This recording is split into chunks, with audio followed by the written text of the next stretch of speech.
Hey everyone, hope you're doing well. This is a little video about what brainspotting feels like. So I hope you enjoy it. If you can like and subscribe, I'd be really appreciative. Thanks so much.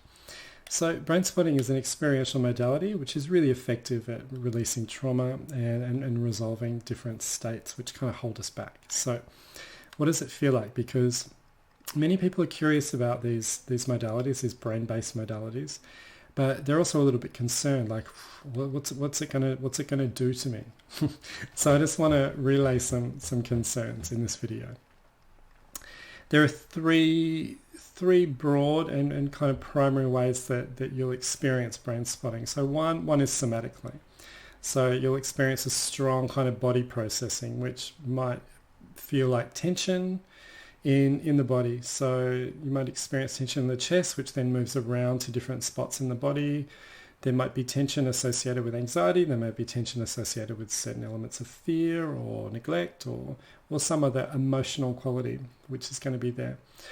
And there's going to be other somatic representations. So it can be shaking, it can be tapping, it can be lots of reflexes, like your face can twitch a lot, you can yawn a lot, you can get tinnitus in your ears, you can get really tense in your jaw and have to crack your jaw.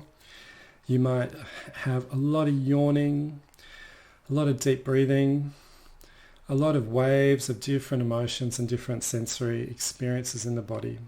Heat, cold, electricity. There's many different ways, and it can feel, well, it can range in intensity. So sometimes it can feel really kind of on the borderline of being quite overwhelming, and then it passes. And then it can just feel really strong, and then it can release. Other times it can feel really mild. So it's different every time, and it's not helpful to assume that it's going to be the same every time, because often it changes quite a lot depending on the material which you're accessing in your brain spotting. So there's a somatic process that takes place. You can experience body pain as well. So body pain, tension. If you've experienced injuries before as well, that if your body is still hasn't processed that body trauma, then sometimes the experience of brain spotting can lead you into spaces of, oh wow, I've got a lot of pain in my back, or I have a lot of pain there, or oh, that's my ankle that I broke, or something like that. So you can have that somatic representation play out as well. There's also going to be the second one, which is the emotional processing around the experience. And sometimes that isn't really clear. Sometimes it's just these kind of cycling, kind of culmination of different emotions. Sometimes it's a really complex experience where you can have a lot of crying. You can experience a real range of different emotions depending on the type of material that you're accessing. And that can also change in intensity as well.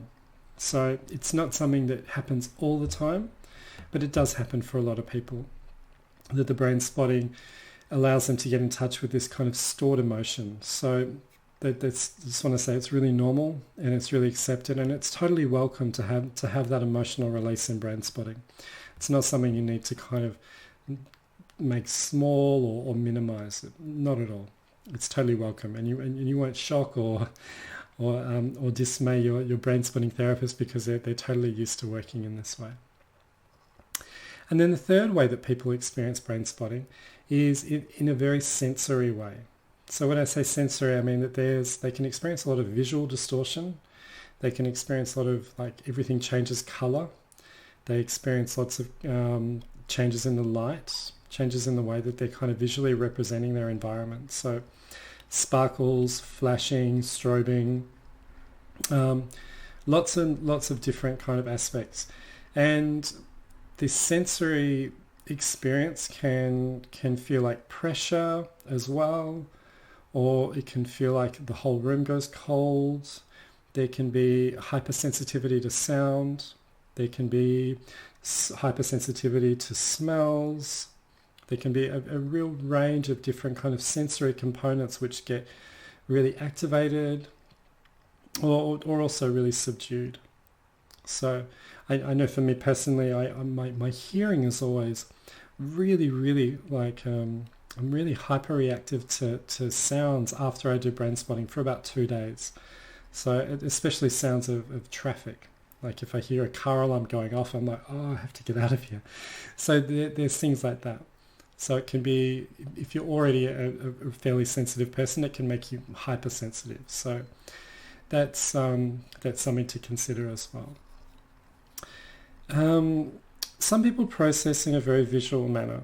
So some people have a very strong association with their internal world or their internal landscape, and that accompanies a lot of imagery, and that's how they process. So that can feel very magical sometimes, or very spiritual.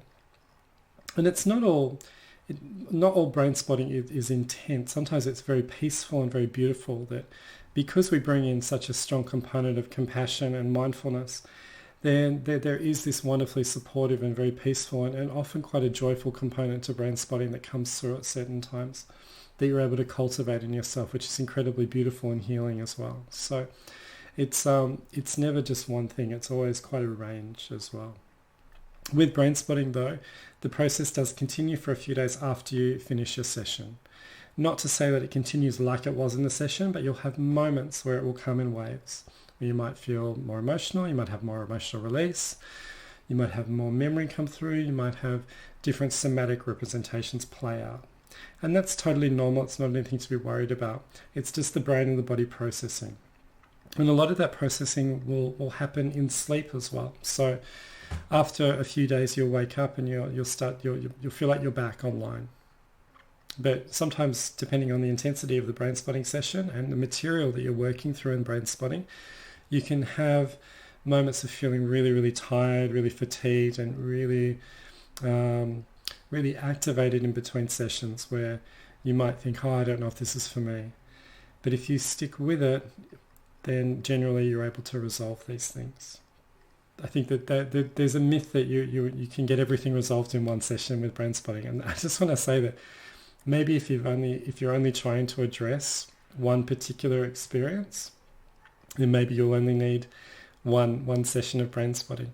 But generally, because it's something new, and unless you're used to working in this way, or you've got an association with this with a mindful body-based or embodied processing, then your body and your brain will not recognize brain spotting for the first time.